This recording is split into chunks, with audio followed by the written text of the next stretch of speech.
The global pandemic has cast a very bright light on the relevance and, unfortunately in some cases, irrelevance of destination organizations in their respective communities.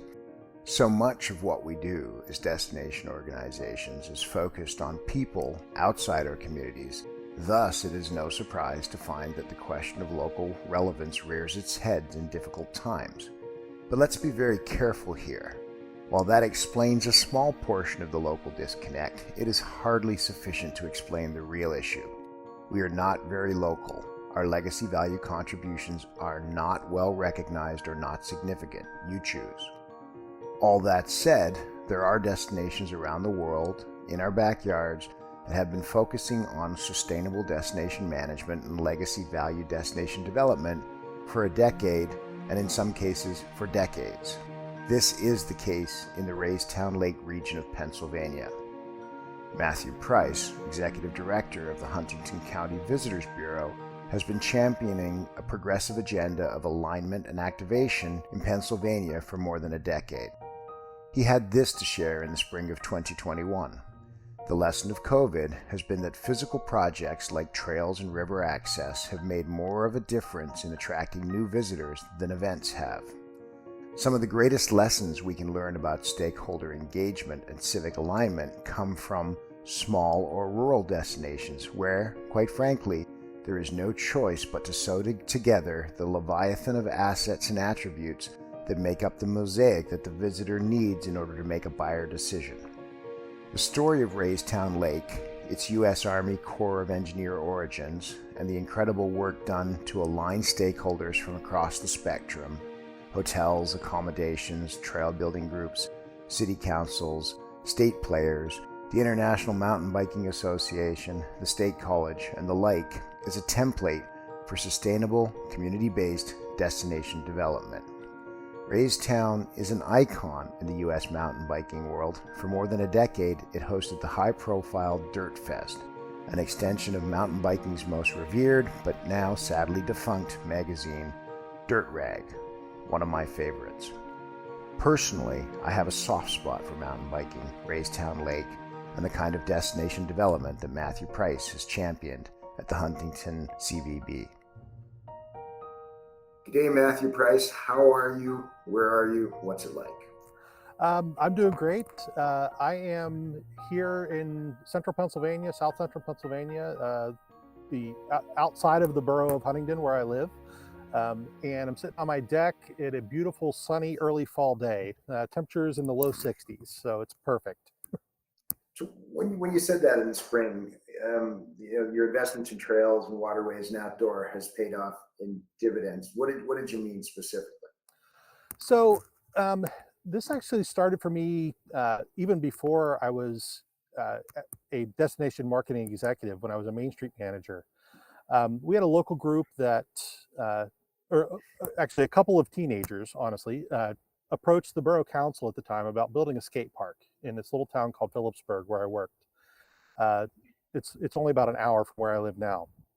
And they came to the borough council. I wasn't a member of the borough council, but I was a Main Street manager and kind of worked closely with the borough government.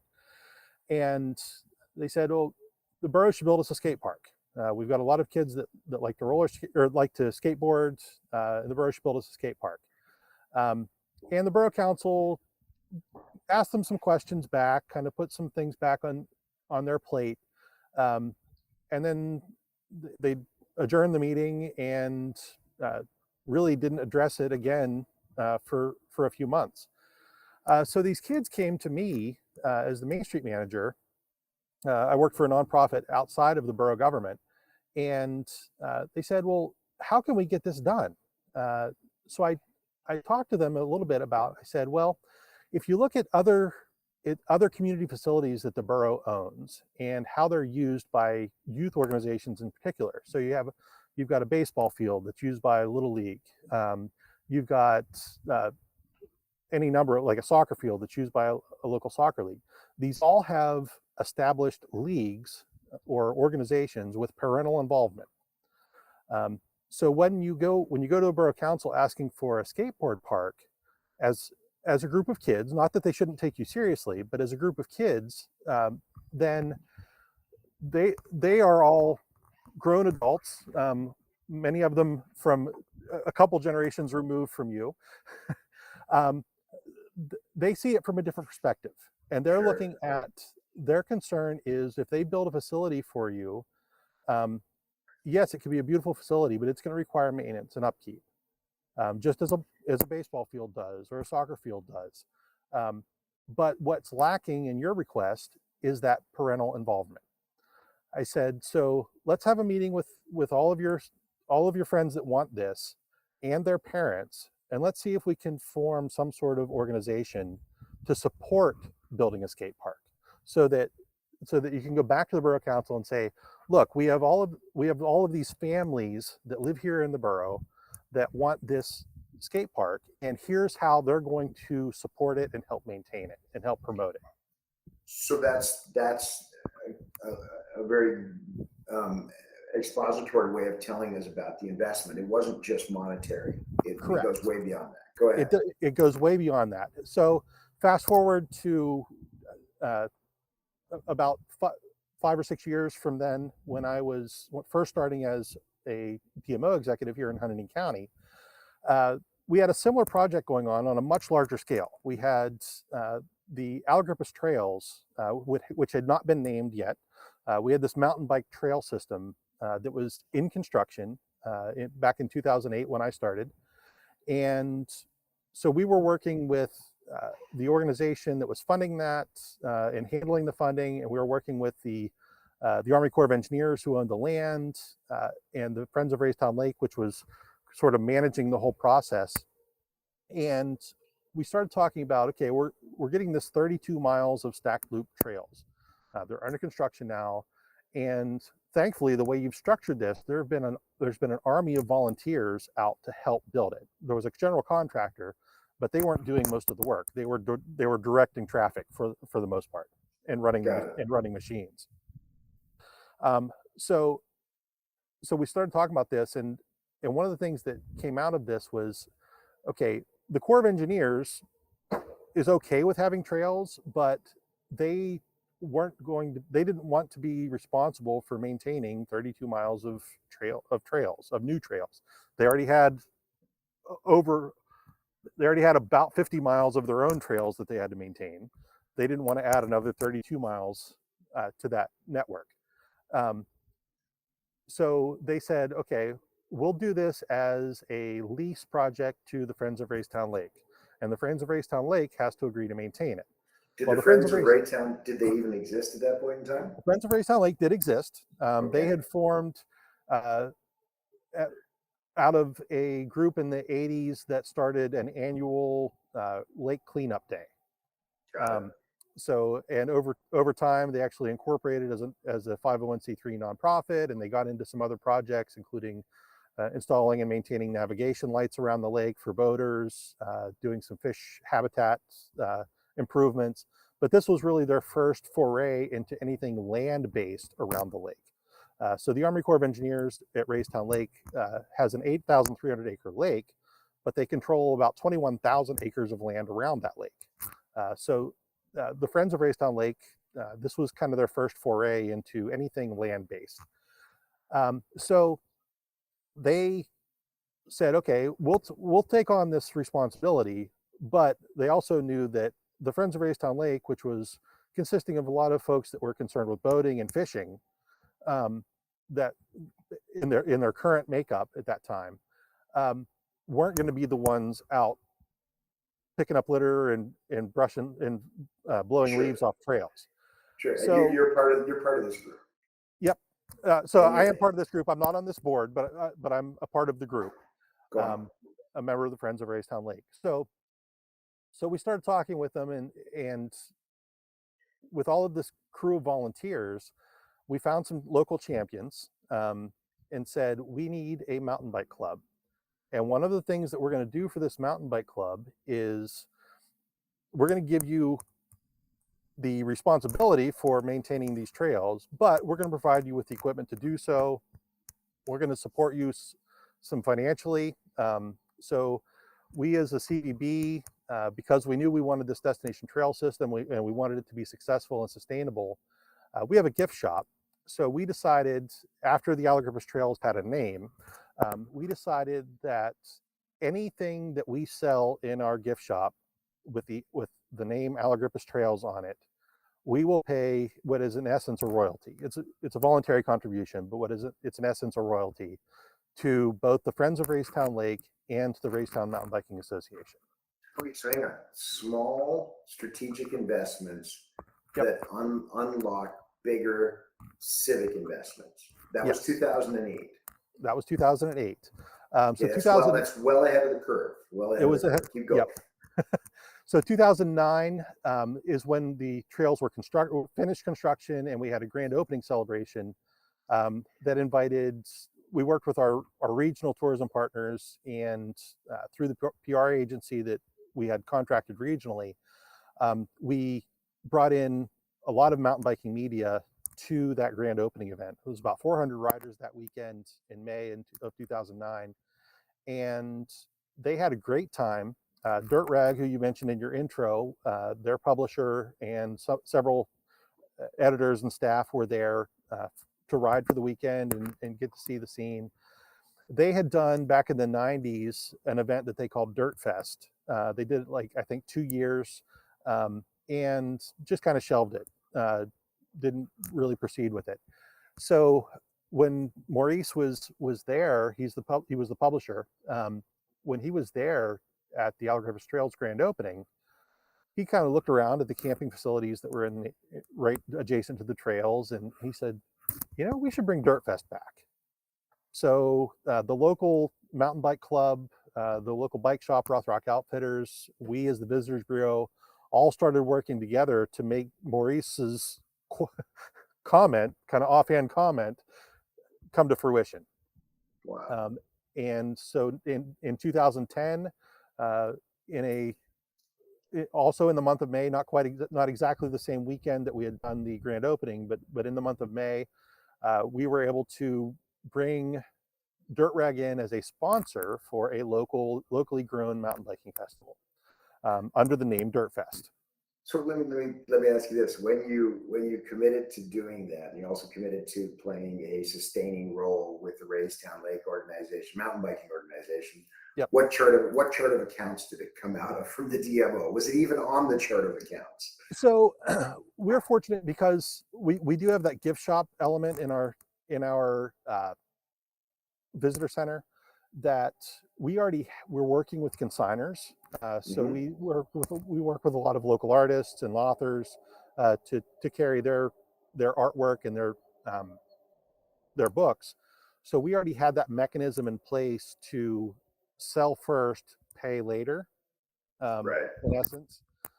So we basically just set them up as consigners, even though they weren't providing us with the merchandise. But beyond that, in the last decade and 3 years since then, you've actually shifted, and you actually use core funds now for strategic investments. You're not simply a marketing organization by any stretch, are you? Yeah, correct. So I should set the stage a little bit in terms of my organization. So when I started in 2008, there were 3 full-time employees, myself included, and 1 seasonal employee. So we didn't really have the capacity to do much beyond that at that point. So we've managed to grow. We had a 3% county room tax that provided 98% of that fund came to us to supplement our membership due structure and our ad sales for our visitors guide. So revenue-wise, we basically had those 3 components, the biggest of which was a little over $100,000 a year in room tax funding. So not a lot of money at that point. So over the years, I became involved in state level advocacy for the tourism industry, and we were able to get the local counties in Pennsylvania authorized at the state level to go up to 5% hotel lodging tax, and we gave a little bit of a concession at that point. It was actually, we offered the concession to allow counties to keep 4% instead of just 2% for administrative fees, county governments. So we got that passed. After I worked so hard on getting it passed that I didn't have my homework done in Huntingdon County to approach my commissioners at that, like, right away. So about a year later, we finally did get our ducks in a row and approach the commissioners, and they passed it with no issues. So we now have a 5% room tax, and what was about a little over $100,000 back in 2008 from the 3% tax. Uh, Over the time and the investments we've made, we're bringing in close to $400,000 a year just in room tax in Huntingdon County. So we've managed to grow our organization. Now we have 5 full-time employees. We have a seasonal, usually 2 seasonal staff as well to help the summertime visitors. So, Would you call we've grown the yourselves organization. would you Yep, call yourselves a destination marketing and management organization these days? absolutely. So we've uh, when I first started, we didn't have a marketing director. We About 3 or 4 years in, we were able to restructure a little bit and actually have a marketing director. But from the very outset, we were always more about destination management. So working with the projects like the Alec Rivers Trails, we've since been involved with projects to build river access projects on the Juniata River for paddle sports and for inner tubing in an area of the county called Jack's Narrows, which happens to be a very deep gorge. It's about a third of a mile deep, which for the Appalachians is fairly deep. Um, and we've also been involved with some other more I won't say commercial, but more commercial projects with the revitalization and rehabilitation of the East Broad Top Railroad. Um, so there was built in the 1870s. There was a narrow gauge railroad that basically their primary job was to collect coal from the Broad Top coal field and transport it 30 miles north to the Pennsylvania Railroad's main line. Um, so it operated like that for about 80 years. 1956, they shuttered the railroad. 1960, it reopened under new ownership as a tourist operation, running about a 4.5 mile line. And then in 2011, they rode their last train. They dispatched their last train. It sat dormant in a perfectly preserved state. Like there are 6 steam engines sitting in a roundhouse. That it was like, if you've ever seen pictures of like eerie ruins, you walk into this and you can just feel fire, even though it's not there. Like you can Wow. feel fire and steam when you walk into this roundhouse. So uh, finally, a group of railroad buffs and railroad industry heavyweights came together just last year, February of 2020, right before the pandemic kicked in. And they were able to form a nonprofit, purchase the railroad from the owner that had kept it in family ownership since the 1960s. And they have been going gangbusters. They now employ 14 people, um, doing So getting you the sound steam you sound operations back up and intimate. running.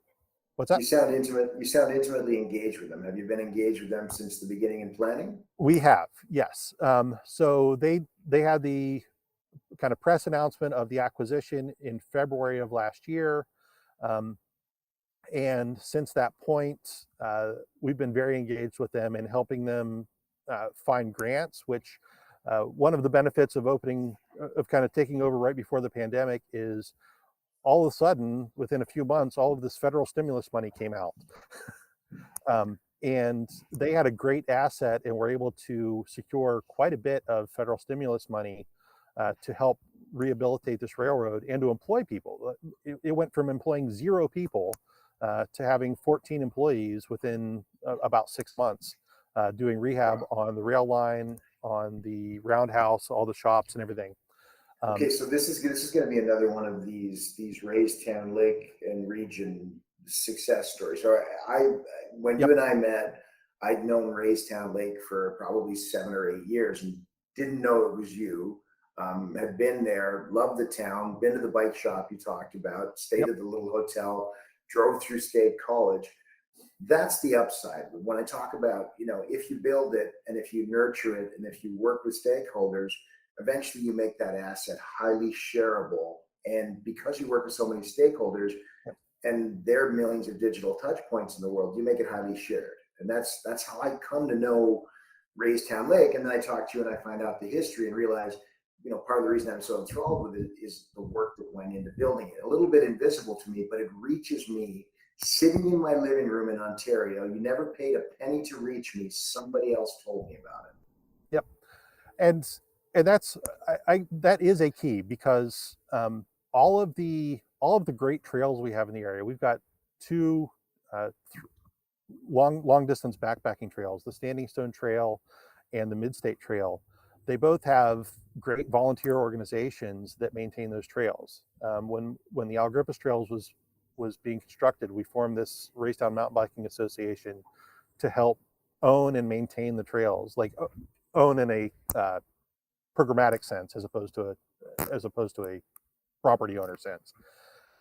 And so likewise with the paddling community, we've kind of built up over the years. We've built up river cleanups and kind of built this network of paddlers that really advocate for and help care for the river access projects that we've helped build. Okay, so let me ask you this: the Huntingdon CVB.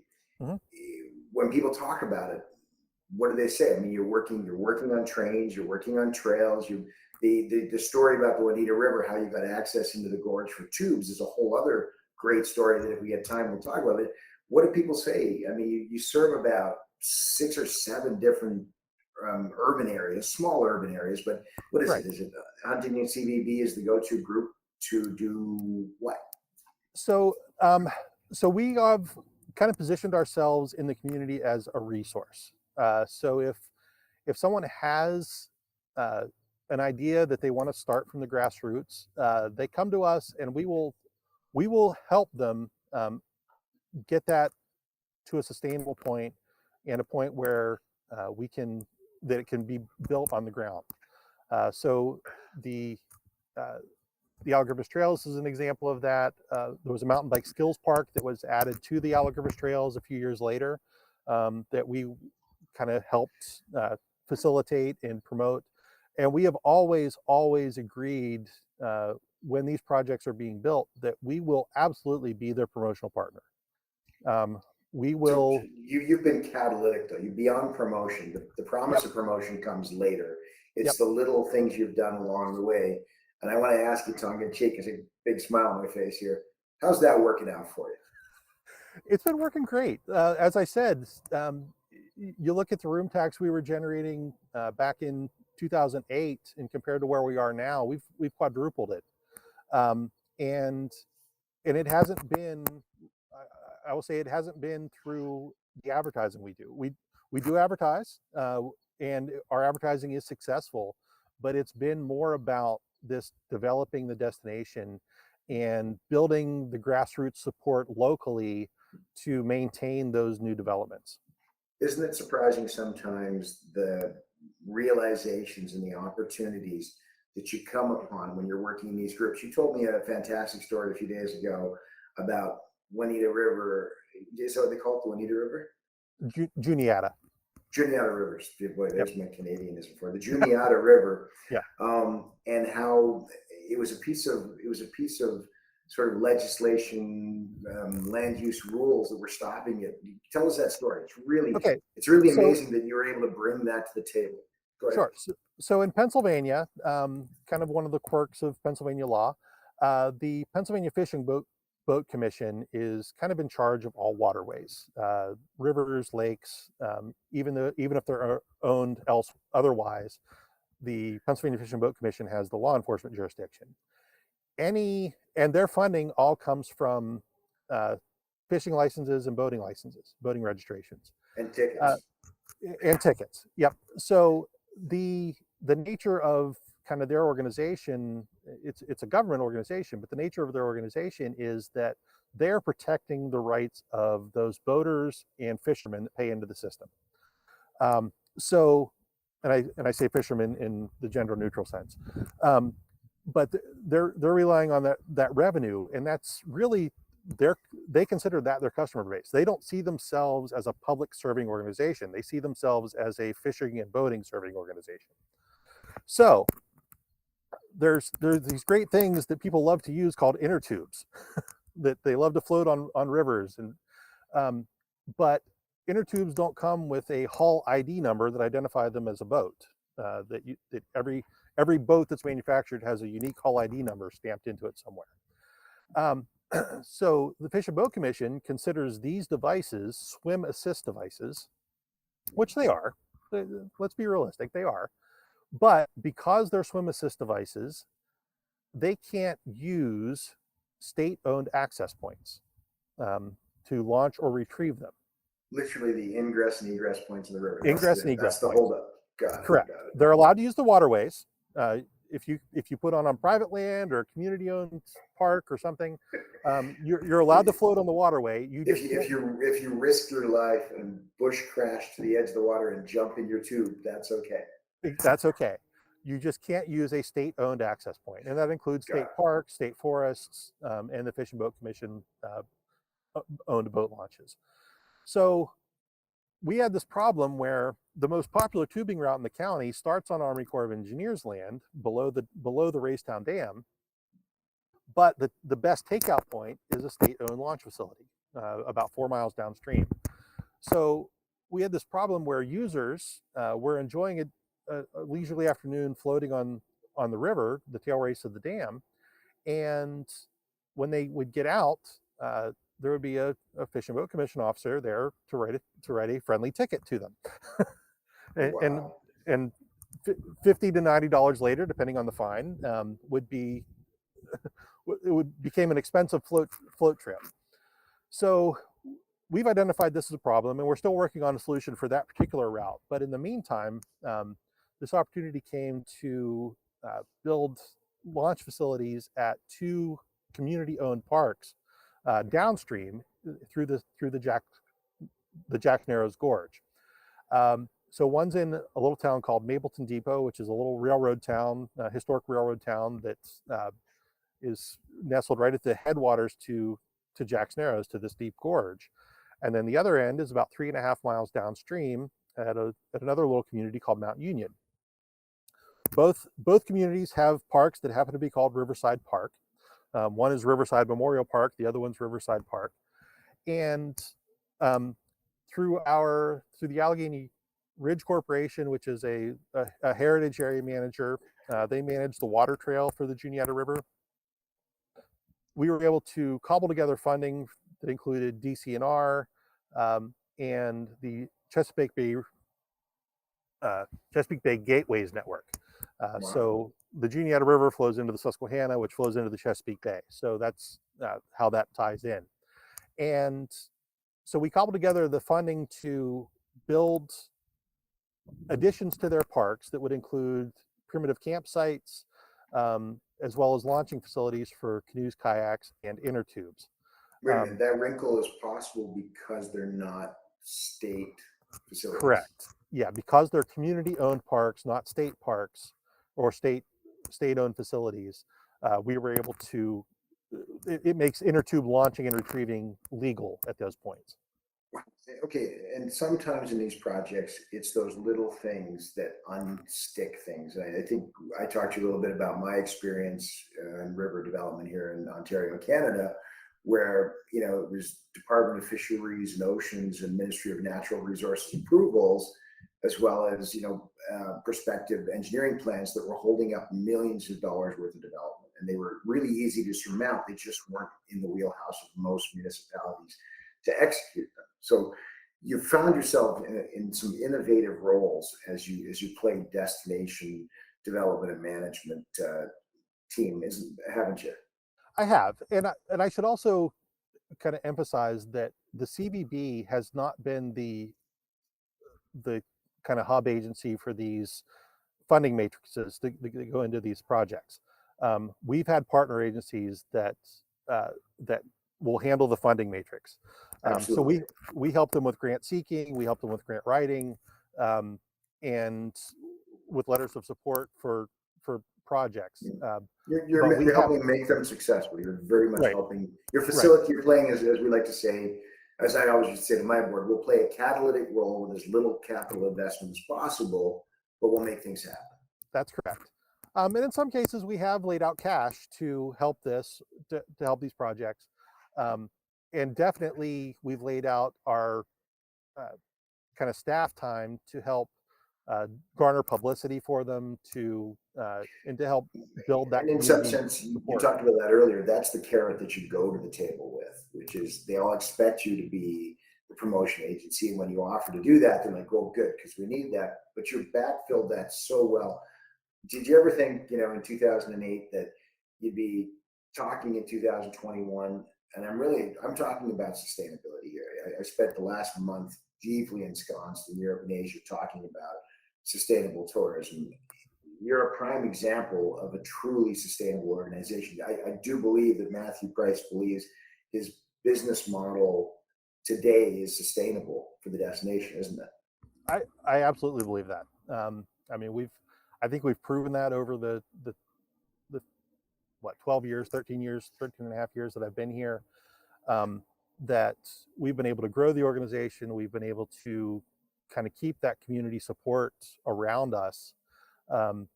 And we've been able to kind of constantly be looking at what's next and how to sustain what we have. Well, and here's the big one for me. And has your work made the destination better for the citizens who live there? Absolutely. The calls we were getting, we got some calls from visitors on the ticketing issue for the inner tubing, but most of the kind of upswell of support for doing this project came from the community members themselves who were getting tickets because they were out tubing on the weekends or during the week, and finding out when they got to point access that it wasn't legal for them to park and retrieve their inner tube there. All right, so Raystown Lake is one of my favorite mountain biking places. I've been there a bunch of times. I've been to its equally brutal brother, the Rothrock State Park, which is a murderous trail. The place is great. I mean, you've done a brilliant job.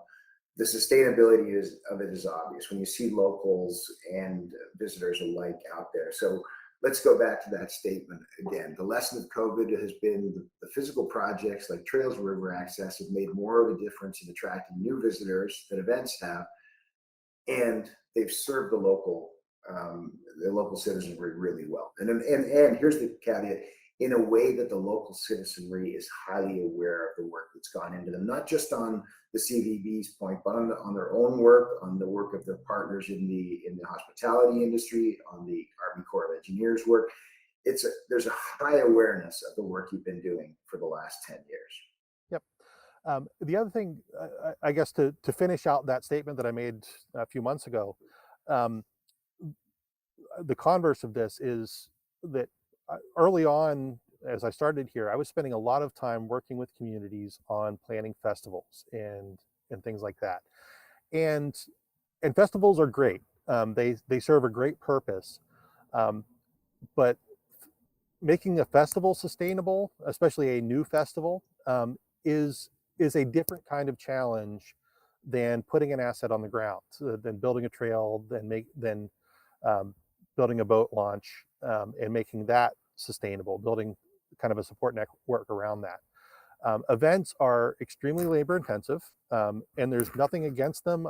We have some great events, Dirt Fest being one of them, which has now been replaced by Racetown Bike Fest, that were worth my time and have been worth my time. Absolutely.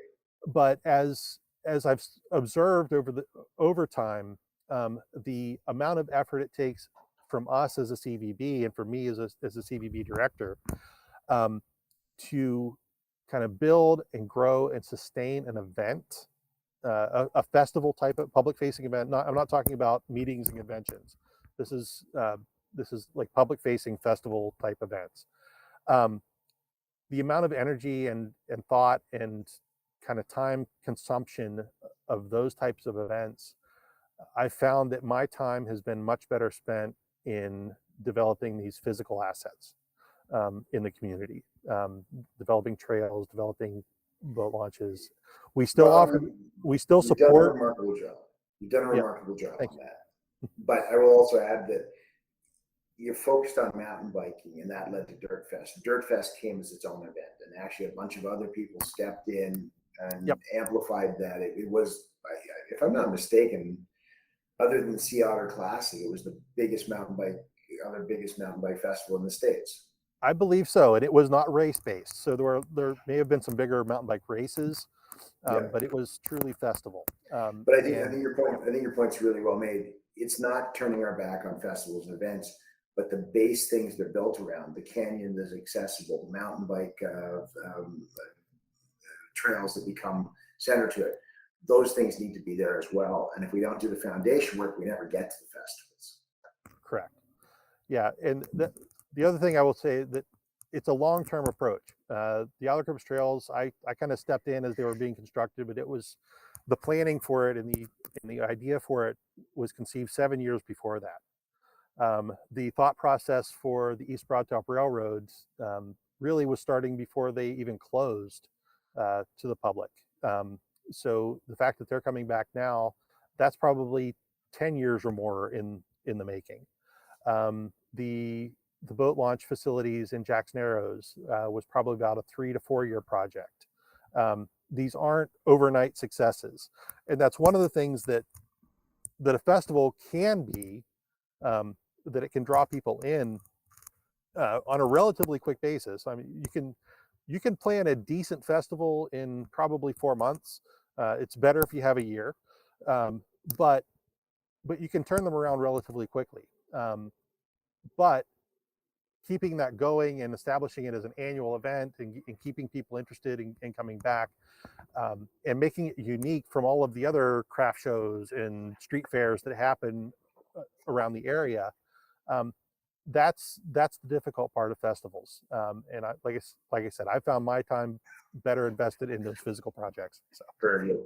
Well, listen, the lessons that you have to share from non-urban centers, and as I said at the beginning, that sometimes don't have a choice but to sew together a group or groups of interests to make things happen, is a lesson that we can listen to at all levels in tourism.